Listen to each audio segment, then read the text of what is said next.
화성 연쇄살인 8차 사건의 진범 논란이 커지고 있습니다. 화성 연쇄살인 사건 용의자 이춘재가 8차 사건도 자신이 했다고 자백했기 때문입니다. 이 씨는 범인이 아니면 알 수 없는 피해 현장의 상황을 정확히 그림으로 그려가며 설명해 자기 주장을 뒷받침했습니다.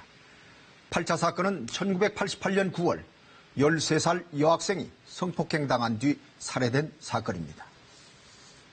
이미 31년이 지난 종결 사건이 다시 꼭 진실을 가려야 할 의혹이 된 것입니다.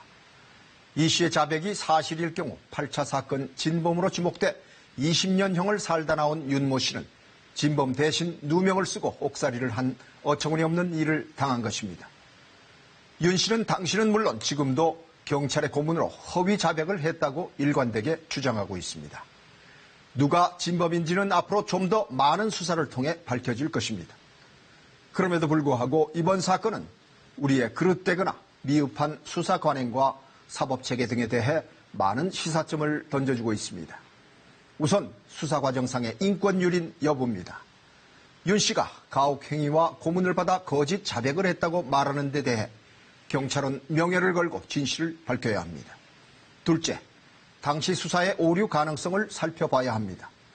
윤 씨를 범인으로 확정한 방사성 동위원소 분석의 정확성이 떨어지는 점과 분석 대상을 윤 씨 한 사람으로 특정했던 점도 다시 따져봐야 합니다.